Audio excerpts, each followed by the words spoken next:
불확실성의 파고, 잠자는 거인의 발치에서 고요한 밤바다. 전 세계 물류의 50%가 이 좁은 해협을 지나갑니다. 한반도에서 불과 700km, 대만 해협, 타이완 스트레이트. 이곳의 평화는 지난 수십 년간 대한민국 경제 성장의 전제 조건이었습니다.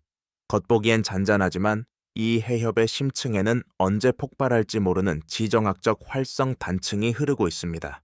우리는 이 단층을 블랙스완이라 부릅니다. 예고 없이 찾아와 모든 것을 뒤엎는 극단적이고 희귀한 사건. 대만 해협의 긴장은 더 이상 외교적 수사, 엑시우치가 아닙니다. 이는 한국 경제의 가장 치명적인 리스크로 급부상하고 있습니다. 우리 경제는 수출 주도형, 특히 글로벌 반도체 공급망의 핵심 고리에 위치합니다. 메모리 반도체, 디스플레이, 배터리 등 첨단 산업의 생명줄이 이 해협의 안정에 달려 있습니다. 1997년 IMF 외환 위기가 한국 내부의 금융 취약성에서 비롯되었다면 이번 블랙스완은 우리 통제권 밖에 있는 외부 충격이라는 점에서 더 근원적인 위협을 던집니다. 대만 해협 봉쇄 또는 군사적 충돌이 발생할 경우 최악의 시나리오를 가정한 경제 시뮬레이션은 충격적입니다. 원달러 환율은 폭등을 넘어선 하이퍼 인플레이션 수준의 급변동을 경험할 수 있습니다. 1997년 IMF 당시 2,000원 선에 근접했던 환율은 이번에는 3,000원 선 돌파도 배제할 수 없는 패닉스 상태로 진입할 것입니다. 이는 곧 수입 원자재 가격의 천문학적 상승, 국내 물가의 전방위적 폭등으로 이어집니다. 수출 기업들은 단기적으로 환차익을 볼 수 있겠으나 원자재 조달 불능과 글로벌 수요 붕괴로 인해 생산 라인이 멈추는 셧다운 상태에 직면하게 됩니다. 이러한 위기는 금융시장을 곧바로 덮칩니다. 외국인 투자자금은 안전자산 선호 심리에 따라 대규모로 이탈하며 국가 신용부도 스와프 (CDS) 프리미엄은 급등할 것입니다. CDS 프리미엄은 한 국가의 부도 위험도를 나타내는 지표인데 이것이 급등한다는 것은 곧 한국의 유동성이 경색되어 단기 자금 시장이 마비된다는 의미입니다. 가뜩이나 고금리로 압박받고 있는 국내 부동산 시장은 담보 가치 하락과 금리 급등이 결합하여 역대급 하우스푸어 사태를 야기할 수 있습니다. 이미 불안한 자영업자 및 한계 기업의 도산은 쓰나미처럼 밀려올 것이며 이는 고용시장의 대규모 붕괴로 연결되어 우리 사회의 근간을 뒤흔들 것입니다. 대만 해협의 파도가 결국 우리 서민들의 삶 깊숙한 곳까지 침투하는 비극적인 블랙스완 시나리오. 이 거대한 불확실성의 파고 속에서 우리는 무엇을 준비해야 하는가? 위기의 징후. 가까이에서 감지되는 지정학적 진동 블랙스완은 아무리 예측 불가능하다고 해도 그 징후, 사인두는 늘 존재했습니다. 대만 해협의 위기는 갑자기 터지는 것이 아니라 이미 수년 전부터 그 긴장감이 서서히 고조되고 있습니다. 우리가 매일 접하는 뉴스 속에서 한국 경제에 치명타를 가할 수 있는 지정학적 진동이 감지되고 있습니다. 가장 명확한 징후는 미국 중국 간의 기술 패권 전쟁처입니다. 이는 단순히 무역 분쟁을 넘어 대만이라는 지정학적 요충지에 위치한 TSMC가 생산하는 초미세 공정 반도체를 둘러싼 생존 경쟁입니다. 미국의 대개 뒤하의 중국 반도체 수출 통제 강화는 한국 기업들에게 엄청난 압박으로 작용합니다. 중국 시장과 서방 시장 사이에서 이 선택의 딜레마에 놓이게 된 것입니다. 이 규제는 이미 한국 반도체 기업들의 당위 실적 변동성을 키우고 있으며 지정학적 위험이 현실화될 경우 이 딜레마는 생존의 문제로 바뀝니다. 경제 지표에서도 명확한 긴장감이 드러납니다. 최근 몇 년간 국내외 방산, 황찬, 주식 곁들의 강세, 그리고 지정학적 위기가 고조될 때마다 치솟는 달러 인덱스 DXY는 시장 참여자들이 이미 위험을 인식하고 있음을 보여줍니다. 특히 주목해야 할 지표는 믹스 변동성 지수입니다. 통상적으로 공포지수라 불리는 믹스는 국제정세 불안정성이 커질수록 급등하는 경향을 보입니다. 대만 해협에서의 우발적 충돌 가능성이 높아지는 순간 VX는 리먼 사태나 2020년 팬데믹 초기의 수준을 넘어설 수 있습니다. VX의 급등은 곧 모든 자산 시장의 대규모 매도 압력을 의미하며 안전자산 선호 현상으로 인해 한국을 포함한 신흥국 자본은 썰물처럼 빠져나갈 것입니다. 또한 해운 및 물류 보험료의 상승도 핵심 징후입니다. 보험사들은 이미 지정학적 위험도가 높은 지역을 지나는 선박에 대해 전쟁 위험 할증료, War Risk Premium을 부과하기 시작했습니다. 대만 해협이 이 리스크 목록에 오르는 순간 한국으로 들어오는 원유, 천연가스, 핵심 원자재의 물류 비용은 기하급수적으로 증가합니다. 이는 곧 한국 기업의 생산 비용 증가와 소비자 물가 상승을 부추기는 공급 충격, 인플레이션을 가속화합니다. 이 모든 징후들은 결국 투자 심리 위축으로 귀결됩니다. 국내외 투자자들은 불확실성이 높은 시장에 자금을 투입하기를 꺼려합니다. 이는 스타트업이나 신성장 동력을 찾는 중소기업의 자금 조달을 어렵게 만들며 장기적으로 한국 경제의 잠재 성장률을 갉아먹는 결과를 초래합니다.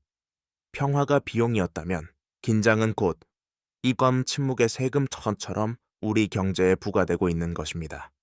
우리는 이 징후들을 단순한 외교 뉴스로 치부할 것이 아니라 한국 경제의 천계에 나타난 고열, 가올의 신호로 받아들여야 합니다. 이 열은 언제든 치명적인 병증으로 발전할 수 있습니다. 경제 충격의 작동 원리, 해협 봉쇄가 한국에 미치는 세 가지 도미노. 대만 해협에서 발생하는 군사적 긴장이나 봉쇄 시나리오는 단순히 물류가 늦어지는 지연을 넘어 한국 경제에 세 가지 치명적인 도미노 효과를 일으키며 작동합니다. 그 작동 원리를 이해하는 것이 위기 대응의 첫걸음입니다. 첫 번째 도미노, 글로벌 공급망의 즉각적 마비, 인스턴트 파랄리시스. 대만은 세계 최첨단 반도체 파운드리 위탁 생산의 90% 이상을 차지합니다. 대만 해협의 봉쇄는 곧 TSMC와 같은 거대 기업들의 생산 및 출하 중단을 의미합니다. 한국은 세계 최대의 메모리 반도체 생산국이지만 비메모리 분야의 핵심 부품과 장비, 소재는 여전히 대만, 일본, 미국 등에 의존하고 있습니다. 특히 삼성전자와 SK하이닉스 등 한국 반도체 기업들이 생산을 지속하기 위해 필요한 고순도 화학 물질, 정밀 장비 부품 등의 조달이 즉각적으로 끊깁니다. 이는 한국의 핵심 수출 품목인 완제품 반도체의 생산 라인을 멈추게 만들고 나아가 자동차, 스마트폰, 가전 등 전방 산업 전체를 마비시키는 연쇄 효과를 낳습니다. 세계 경제에서 반도체 기근, chip famin이 현실화되며 한국의 수출액은 급감하고 무역 수지는 즉시 적자로 돌아설 것입니다. 두 번째 도미노, 원자재 가격의 초차오 급등과 스태그플레이션. 한국은 에너지와 광물 자원의 대부분을 수입에 의존합니다. 중동에서 출발하는 원유, 가스 등 에너지 자원과 동남아시아, 호주 등에서 오는 핵심 광물들은 상당 부분 대만 해협을 경유하는 해상 루트를 이용합니다. 이 해협이 봉쇄될 경우 선박들은 필리핀 동부나 아프리카 희망봉 루트를 이용하는 등 수천 킬로미터의 우회 항로를 택해야 합니다.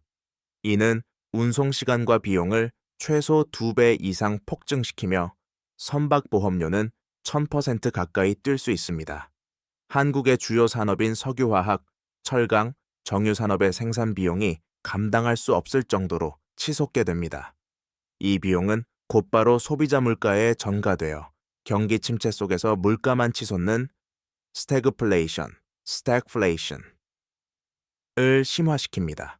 특히 서민 경제의 필수적인 식료품, 생필품 가격의 폭등은 사회 불안정으로 이어질 수 있습니다. 세 번째 도미노, 금융시장의 공포 매도와 신용 경색, 지정학적 충격은 투자 심리를 얼어붙게 만듭니다. 외국인 투자자들은 한국을 고위험 지역으로 분류하고 자금을 빠르게 회수하는 셀 코리아 현상이 나타날 것입니다. 이로 인해 주식시장은 폭락하고 원화달러 환율은 통제 불능 상태로 급등하며 국가 부도 위험 지표인 CDS 프리미엄은 1997년 수준을 넘어설 것입니다. 가장 심각한 것은 신용 경색, 크레딧 크런치입니다. 해외 투자 자금 이탈과 은행의 유동성 확보 노력으로 인해 시중 금리는 급등하고 기업과 가게는 자금을 구하기 어렵게 됩니다. 특히 부동산 프로젝트 파이낸싱, PF과 한계 기업의 채무 불이행 사태가 연쇄적으로 발생하여 한국의 금융 시스템 전체가 마비될 위험에 처하게 됩니다. 이 세 가지 도미노는 상호작용하며 한국 경제를 단기적인 침체가 아닌 장기적인 쇠퇴의 나락으로 밀어 넣을 것입니다. 글로벌 사례 비교. 붕괴를 예고한 환율과 유동성의 경고 대만 해협의 블랙스완 시나리오가 비현실적으로 느껴질 수 있지만 역사는 지정학적 혹은 내부 취약성으로 인해 국가 경제가 얼마나 빠르게 붕괴할 수 있는지 가혹하게 보여주었습니다. 우리는 이미 경험한 1997년의 고통과 함께 최근 글로벌 경제 위기의 사례들을 면밀히 분석해야 합니다. 가장 먼저 떠올려야 할 교훈은 1997년 한국의 IMF 외환 위기입니다. 당시 한국은 당기 외채 규모가 외화 보유액을 초과하는 유동성 미스매치가 핵심 원인이었습니다. 여기에 동남아시아 금융위기가 촉매제가 되자 외국 자본은 순식간에 빠져나갔고 원달러 환율은 1997년 초 800원대에서 1997년 말 1990원대까지 폭등했습니다. 이는 기업의 외화 부채 부담을 2배 이상 키워 대규모 도산을 초래했습니다. 대만 리스크가 현실화될 경우 외부 충격으로 인한 자본 유출 속도는 97년보다 훨씬 빠를 수 있습니다. 오늘날 한국은 외환 보유액이 충분하지만 위기의 규모가 전례 없을 정도로 크다면 방어선이 무너지는 것은 시간 문제입니다. 다음으로 아르헨티나, 터키의 사례는 환율 급등과 인플레이션 통제력 상실의 위험을 경고합니다. 이들 국가들은 만성적인 재정 적자와 정치적 불안정이라는 내부 요인과 결합하여 통화 가치가 순식간에 휴지 조각이 되는 경험을 했습니다. 터키 리라와의 가치 급락은 지정학적 불안정, 시리아 사태 등과 중앙은행의 독립성 상실이 겹치면서 발생했습니다. 환율이 폭등하자 수입 물가가 치솟았고 터키의 연간 인플레이션율은 한때 80%를 넘어섰습니다. 한국의 경우에도 대만 리스크로 인해 환율이 급등하면 한국은행이 금리 인상이라는 카드를 꺼내더라도 물류 및 공급망 마비로 인한 트라우마, 비용 인상 인플레이션을 막기 어려워집니다. 금리를 올려도 물가가 잡히지 않는 최악의 상황, 즉 스태그플레이션에 덫에 걸릴 수 있다는 교훈입니다. 더 극단적인 사례로 그리스, 유로존 위기와 베네수엘라를 들 수 있습니다. 그리스는 과도한 국가 부채와 재정 관리 실패로 인해 국가 부도 직전까지 갔습니다. 대만 리스크는 한국 정부의 긴급 재정 지출과 세수 감소를 야기하여 국가 부채를 급증시키고 만약 한국의 신용등급이 강등된다면 그리스와 유사한 국채 이자율의 폭등을 겪을 수 있습니다. 베네수엘라는 정치적 혼란과 경제정책 실패로 하이퍼인플레이션에 빠져 국가 경제 시스템 자체가 붕괴했습니다. 한국은 베네수엘라와 다르지만 대만 충격으로 인해 유동성 위기가 장기화되면 기업과 금융시장의 신뢰 붕괴가 사회 전체의 경제 마비로 이어질 가능성을 배제할 수 없습니다. 이 모든 사례들은 지정학적 충격은 금융 건전성이라는 유리벽을 쉽게 깨뜨릴 수 있다는 하나의 공통된 경고를 던집니다. 한국 경제에 미치는 영향, 취약한 고리, 가계 부채와 부동산, 대만 해협의 위기가 한국 경제에 미치는 영향은 단순히 수출 감소나 주가 폭락에 국한되지 않습니다. 그 충격은 한국 경제의 가장 취약한 고리를 파고들어 평범한 시민들의 삶을 직접적으로 위협할 것입니다. 그 취약한 고리는 바로 천문학적인 가계 부채와 이에 의존하는 부동산 시장입니다. 한국의 국내 총생산 GDP 대비 가계 부채 비율은 이미 주요 선진국 중 최상위권입니다. 이 부채의 상당 부분은 변동금리 주택담보대출에 묶여 있으며 이미 고금리 환경에서 이자 상환 부담이 극도로 높아진 상태입니다. 대만발 지정학적 충격이 현실화되면 앞서 언급했듯이 외국인 자본 유출을 막기 위해 한국은행은 기준금리를 방어적으로 급격히 인상할 수밖에 없습니다. 이는 시중은행의 대출 금리를 한 단계 더 끌어올려 이미 한계에 다다른 가계의 이자 부담을 파산 임계점으로 밀어넣을 것입니다. 대규모 가계부채의 연쇄적인 부도 사태는 부동산 시장의 붕괴를 촉발합니다. 금리 급등으로 이자를 감당하지 못한 영혼까지 끌어모은 대출, 가구가 매물을 쏟아내기 시작하면 주택 가격은 급락합니다. 문제는 이 급락이 단순히 가격 조정에 그치지 않고 대출액보다 주택 가치가 더 낮아지는 깡통 전세와 하우스푸어 문제를 대규모로 양산한다는 점입니다. 특히 금융기관의 주택담보대출 LTV과 총부채 원리금 상환비율 LDSR 규제가 느슨했던 과거 대출건들은 이자를 갚지 못해 담보가 경매로 넘어가고 이는 금융기관의 건전성까지 위협하게 됩니다. 또한 대만 리스크는 한국의 핵심 성장 동력인 첨단 제조업의 일자리를 직접적으로 타격합니다. 공급망 마비로 인해 삼성, SK 등 대기업의 생산 라인이 멈추면 협력업체와 관련 서비스 산업까지 도미노처럼 무너집니다. 실업률은 급등하고 소비 심리는 극도로 위축되며 이는 자영업자와 소상공인의 몰락을 가속화합니다. 이러한 충격은 사회의 양극화를 극단적으로 심화시킵니다. 달러나 실물금과 같은 안전자산을 보유한 자산가들은 위기를 회피하거나 오히려 기회를 포착할 수 있지만 현금 유동성이 낮고 부채 비율이 높은 서민 및 중산층은 한순간에 삶의 기반을 잃을 수 있습니다. 대만 해협의 위기는 단순한 경제 충격을 넘어 대한민국 사회의 경제적 평등과 안정성 자체를 근본적으로 해체하는 블랙스완이 될 수 있습니다. 우리는 이 비극적인 연쇄작용에 대비해야 합니다. 정부 중앙은행의 대응, 통화재정정책의 한계와 비상조치, 대만 해협의 블랙스완이 현실화된다면 정부와 중앙은행은 전례 없는 복합 위기에 직면합니다. 이는 단순한 경기 침체가 아닌 환율, 물가, 유동성, 실물 경제가 동시에 무너지는 퍼펙트 스톰이기 때문입니다. 국가의 경제 컨트롤 타워가 구사할 수 있는 대응책과 그 한계는 무엇일까요? 가장 시급한 조치는 외환 시장의 안정입니다. 원달러 환율이 투기적 공격으로 걷잡을 수 없이 치솟을 경우 한국은행은 보유한 외환 보유액을 대규모로 방출하여 환율 방어에 나설 것입니다.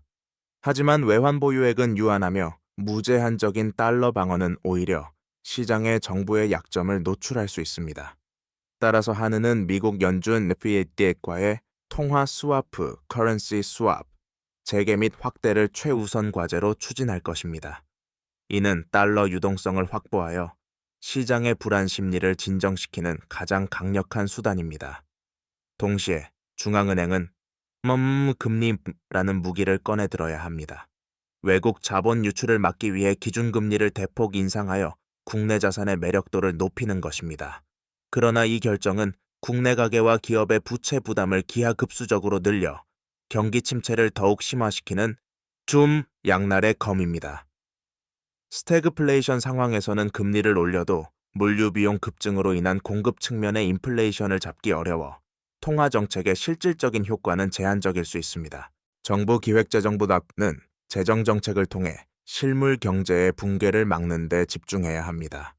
공급망 마비로 피해를 본 핵심 산업 및 중소기업에 대한 긴급 자금 지원과 대출 만기 연장을 시행할 것입니다.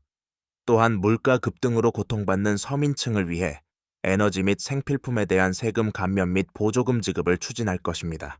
하지만 이러한 대규모 재정 지출은 국가 채무를 급증시켜 향후 한국의 신용 등급과 대외 신인도에 장기적인 부담을 안길 수 있습니다. 이는 특히 대외 의존도가 높은 한국 경제의 미래를 어둡게 만드는 요인입니다. 궁극적으로 정부와 중앙은행의 모든 노력은 시장의 신뢰, confidence를 회복하는 데 달려 있습니다. 충격의 규모가 너무 크다면 국내의 힘만으로는 한계가 있습니다. IMF, 월드뱅크, 아시아개발은행, ADB 등 국제금융기구와의 신속한 협력체계 구축과 국제 공조를 통한 위기관리 메시지가 필수적입니다. 하지만 이러한 비상 대응에도 불구하고 지정학적 충격으로 인한 실물 경제 마비와 대규모 자본 이탈의 동시 발생은 기존의 통화 및 재정 정책만으로는 막기 어려운 정책의 한계를 드러낼 수 있습니다.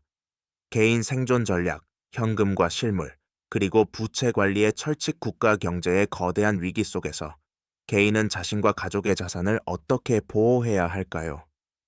대만 해협 리스크와 같은 블랙스완은 일반적인 투자 논리를 무력화시킵니다. 이럴 때일수록 감정적 대응을 자제하고 생존과 방어에 초점을 맞춘 냉철한 전략이 필요합니다. 첫째, 현금 유동성 확보와 부채 관리의 철칙입니다. 위기 상황에서는 모든 자산의 가치가 폭락하더라도 현금, 특히 달러화만이 유일한 생존 수단이 될 수 있습니다.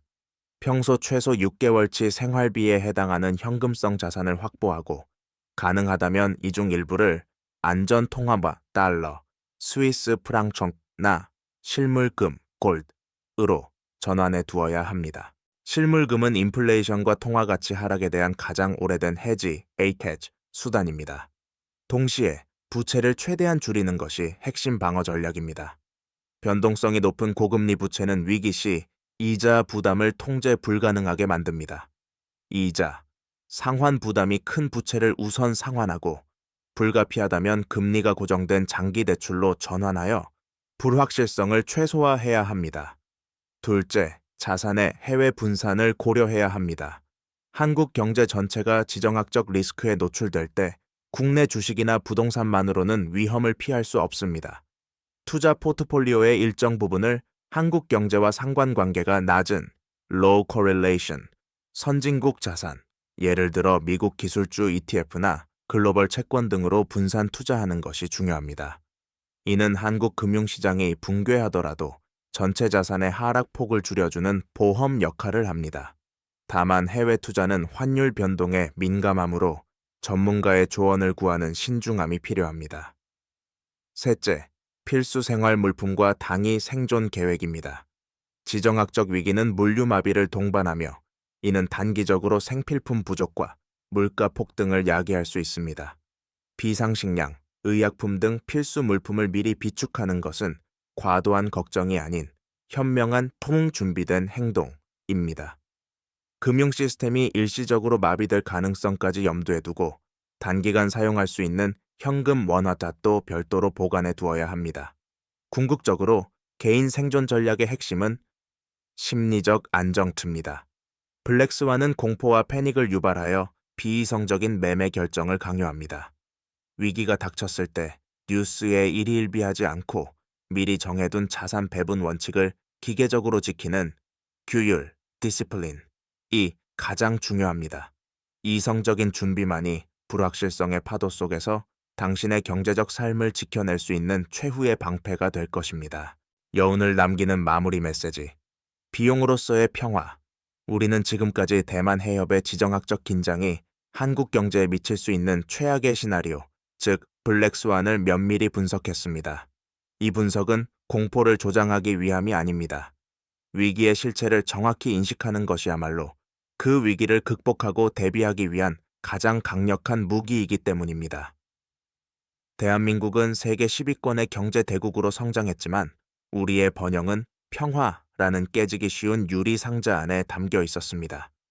1997년 IMF 사태는 우리의 내부 방화벽이 취약했음을, 그리고 대만 해협의 긴장은 외부 환경의 불확실성이 우리의 생존을 좌우할 수 있음을 상기시킵니다. 결국 이 지정학적 리스크를 관리하는 것은 경제 안보 틀의 문제로 귀결됩니다. 정부는 공급망 다변화를 통해 특정 지역에 대한 의존도를 낮추고 핵심 첨단 기술의 자립도를 높여야 합니다. 국가 차원의 유동성 방어 체계를 확고히 하는 동시에 미국, 중국 사이의 균형 외교를 통해 지정학적 마찰의 위험을 최소화해야 합니다. 평화는 공짜가 아니며 평화는 곧 엄청난 경제적 비용을 지불해야 유지되는 최고의 자산입니다. 개인에게도 이 메시지는 유효합니다. 위기의 가능성을 인정하고 부채를 줄이고 현금 유동성을 확보하며 자산을 분산시키는 행동은 미래의 불확실성에 대비하는 보험료띠를 내는 것과 같습니다. 이는 단지 투자의 문제가 아니라 삶의 지속 가능성을 지키기 위한 현명한 선택입니다. 대만 해협의 긴장은 언제든 고조될 수 있지만 한국 경제의 회복 탄력성, resilience 또한 강력합니다. 우리는 숱한 위기를 극복해왔습니다. 하지만 미래의 위기는 과거와는 차원이 다릅니다. 이 다큐멘터리가 한국 사회 전체의 지정학적 리스크에 대한 냉철한 인식과 능동적인 대비책을 마련하는 계기가 되기를 바랍니다. 고요한 바다 아래에 잠들어 있는 거대한 힘. 우리는 이제 그 힘을 직시하고 평화의 가치를 다시 한번 되새겨야 할 때입니다. 평화가 우리에게 준 경제적 혜택은 너무나 커서 우리는 그 평화가 사라질 수 있다는 사실을 잊고 살았습니다. 이제 그 사실을 기억해야 합니다. 얼어붙은 자본, 신용경색의 메커니즘과 기업의 사투 지정학적 리스크가 실물 경제를 타격하는 가장 잔인한 방식은 바로 자본의 증발입니다. 돈은 공포에 가장 민감하게 반응하는 생물과 같습니다. 대만 해협에서 포성이 울리거나 물리적 봉쇄가 시작되는 순간 전 세계 자본시장의 거대 자금들은 위험 자산인 한국 시장에서 가장 먼저 발을 뺍니다. 이것이 바로 금융의 뱅크런, 뱅크런을 넘어선 컨트리런, 컨트리런의 시작입니다. 자본이 빠져나간 자리는 거대한 공동 콩똥이 됩니다. 국내 시중은행들은 외화 유동성을 확보하기 위해 대출 심사를 극도로 강화하고 기존 대출금을 회수하기 시작합니다. 이것이 바로 신용경색, 스레딕 크런치입니다. 기업들에게 돈은 신체의 혈액과 같습니다. 아무리 기술력이 좋고 수주 잔고가 쌓여 있어도 당장 내일 돌아오는 어음을 막지 못하면 흑자 부도를 피할 수 없습니다. 특히 대만발 공급망 마비로 생산이 중단된 상태에서 금융권의 대출 회수까지 겹치면 건실했던 중견 기업들조차 단 몇 주를 버티지 못하고 무너집니다. 과거 아르헨티나의 사례는 시사하는 바가 큽니다.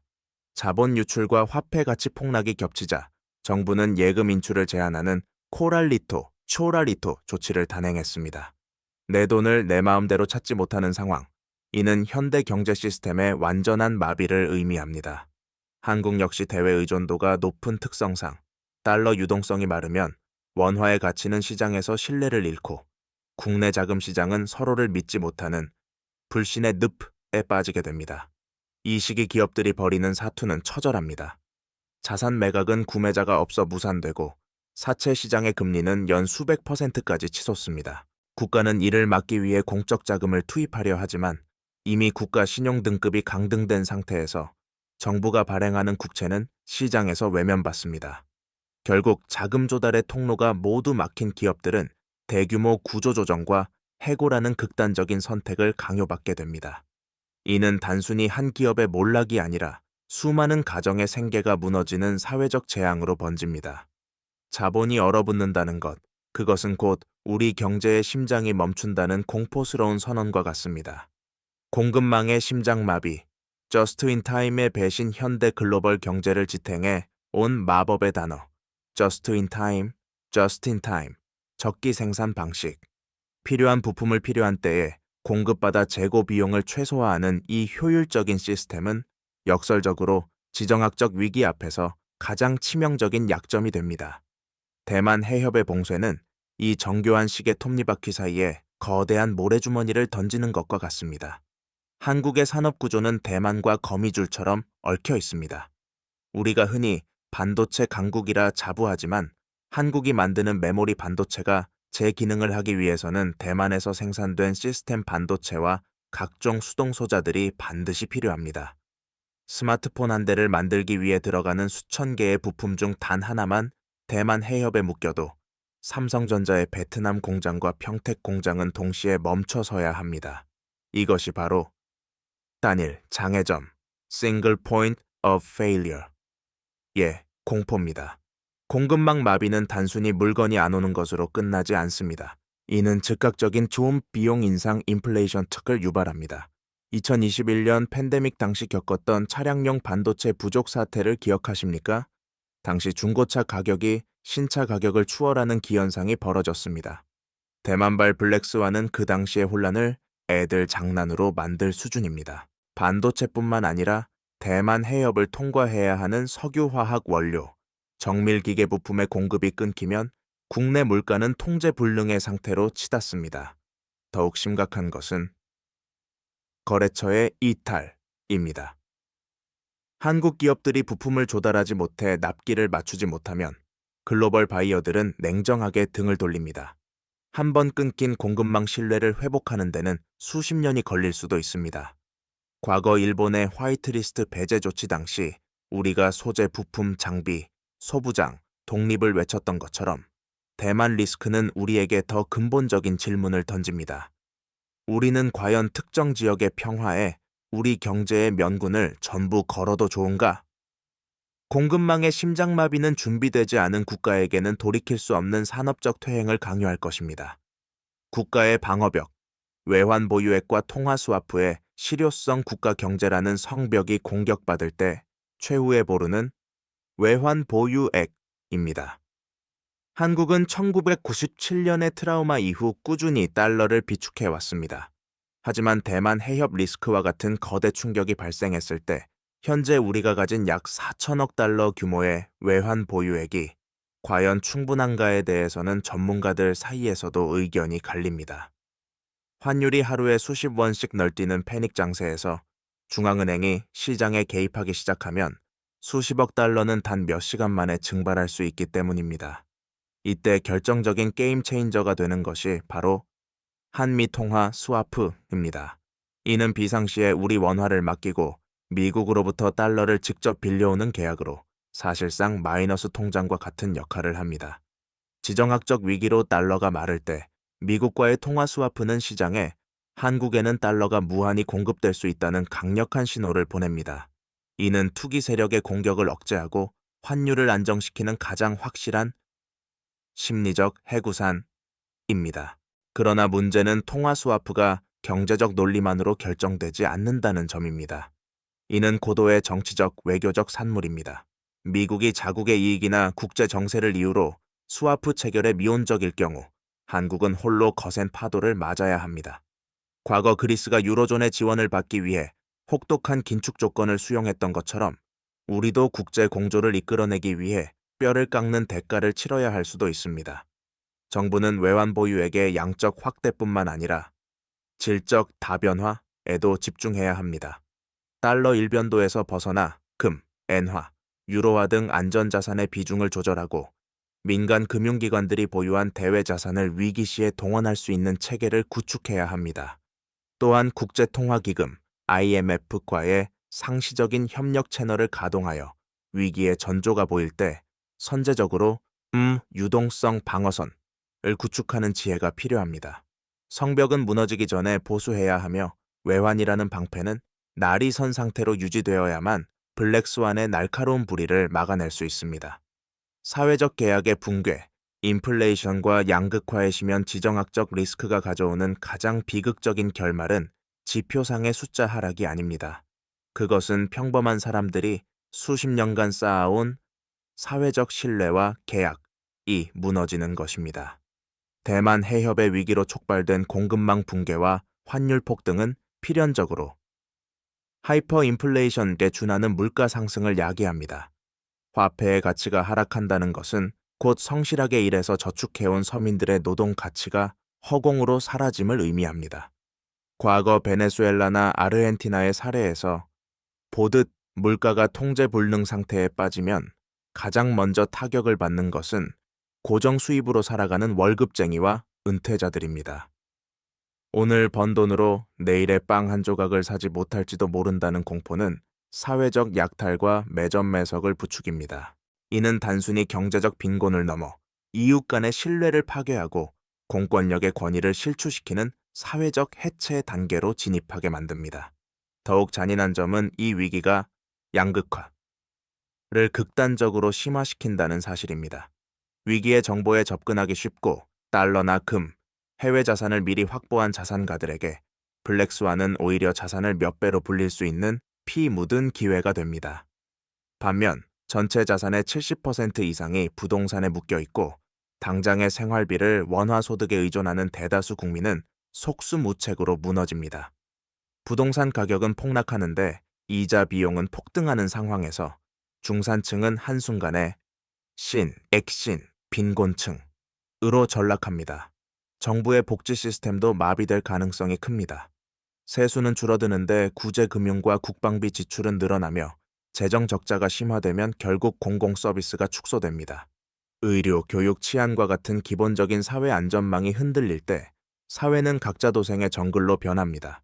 대만 해협의 파도가 휩쓸고 간 자리에는 경제적 손실뿐만 아니라 다시 회복하기 힘든 계층 간의 불신과 분노라는 깊은 흉터가 남게 될 것입니다.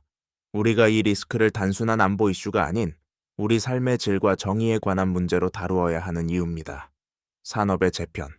위기 속에서 태동하는 뉴노멀, 모든 거대한 위기는 기존의 질서를 파괴하지만 그 잿더미 위에서 새로운 생존 방식을 잉태합니다. 대만 해협의 리스크가 현실화된 이후의 세계는 이전과는 전혀 다른 뉴노멀, 뉴노멀의 시대로 진입할 것입니다. 과거 효율성만을 쫓던 글로벌 가치 사슬 GVC는 이제 안보와 신뢰를 최우선으로 하는 신뢰 가치 사슬 TBC로 재편됩니다. 한국 기업들은 이제 비용 절감보다 좀 회복 탄력성, resilience, 올인하기 시작했습니다. 특정 국가에 집중되어 있던 생산 거점을 동남아시아, 인도, 그리고 북미 지역으로 분산하는 차이나 플러스 원 전략은 이제 선택이 아닌 필수가 되었습니다. 특히 대만 의존도가 높았던 반도체 후공정이나 핵심 소부장 분야에서 국산화와 공급망 다변화는 국가 사활이 걸린 프로젝트가 되었습니다.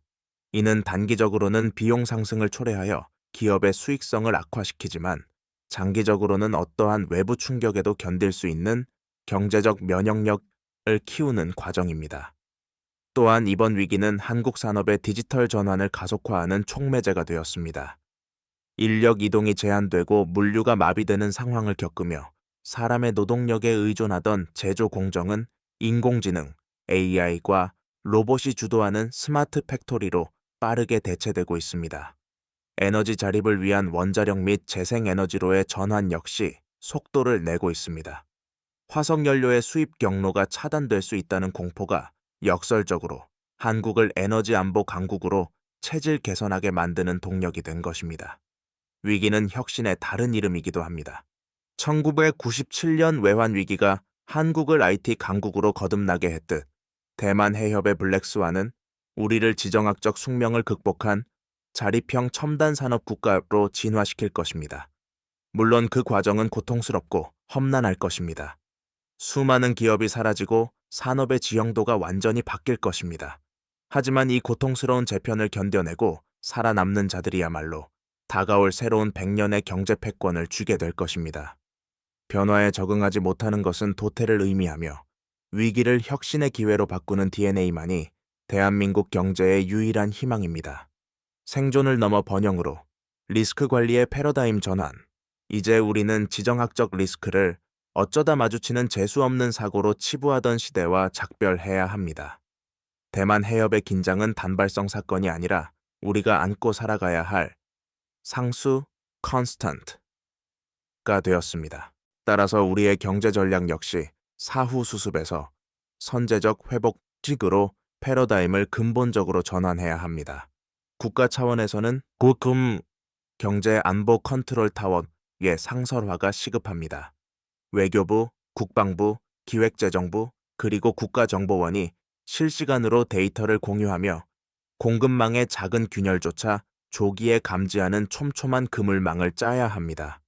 이는 단순히 정부만의 몫이 아닙니다. 민간 기업들 역시 재무제표상의 이익보다 지정학적 스트레스 테스트 가큐를 경영의 최우선 순위에 두어야 합니다.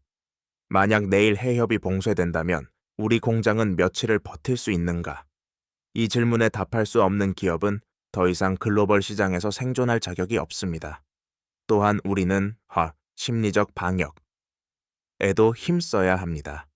위기가 닥쳤을 때 공동체를 무너뜨리는 가장 무서운 적은 외부의 적이 아니라 내부에서 퍼지는 가짜 뉴스와 그로 인한 패닉입니다.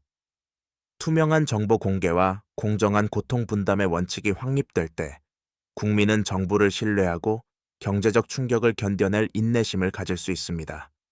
1997년 금 모으기 운동이 보여주었던 그 놀라운 응집력은 단순히 금을 모은 것이 아니라 서로에 대한 신뢰를 확인한 과정이었습니다.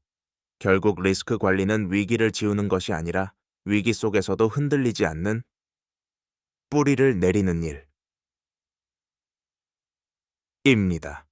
대만 해협의 파고가 아무리 높아도 우리가 산업의 체질을 개선하고 외환의 방패를 단단히 하며 사회적 자본인 신뢰를 구축한다면 블랙스완은 우리를 집어삼키는 괴물이 아니라 우리를 더 높은 곳으로 밀어올리는 거대한 파도가 될 것입니다. 위기는 준비된 자에게만 그 뒷모습인 기회를 보여줍니다. 에필로그. 내일의 바다를 준비하는 우리에게 우리는 이제 거대한 불확실성의 시대를 건너고 있습니다. 대만 해협의 긴장은 우리에게 평화가 당연한 권리가 아닌 치열한 준비와 인내로 지켜내야 할 귀중한 성취임을 깨닫게 해주었습니다. 블랙스완은 언제든 다시 찾아올 수 있습니다. 그것이 지정학적 리스크든 새로운 팬데믹이든 혹은 기술의 급격한 변곡점이든 말입니다. 하지만 우리가 기억해야 할 사실은 분명합니다. 대한민국 경제의 역사는 단 한 번도 평탄한 길을 걸어본 적이 없다는 점입니다. 우리는 자원 한 방울 나지 않는 땅에서 전쟁의 폐허를 딛고 일어나 한강의 기적을 일구었습니다.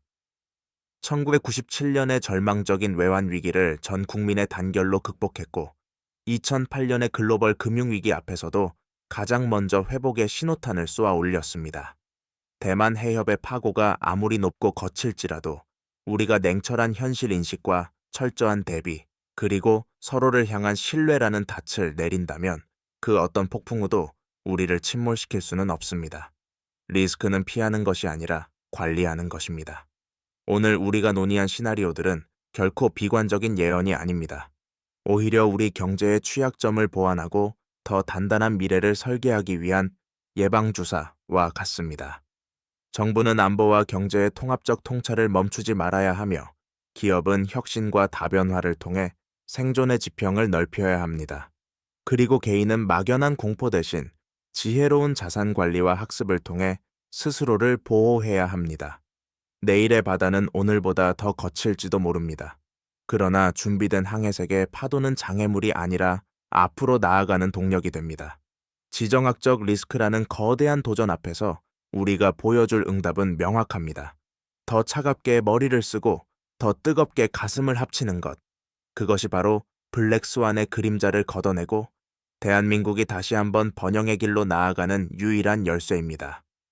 우리의 경제 다큐멘터리는 여기서 멈추지 않습니다. 내일의 시장이 열리고 공장의 기계가 돌아가며 누군가의 소중한 일상이 이어지는 한 우리는 끊임없이 질문하고 준비하며 더 나은 길을 찾아낼 것입니다. 평화의 비용을 기꺼이 지불하고 위기의 징후를 기회로 바꾸는 민족, 우리는 다시 한번 증명해낼 것입니다. 불확실성이라는 어둠 속에서 가장 밝게 빛나는 경제 강국의 저력을 말입니다.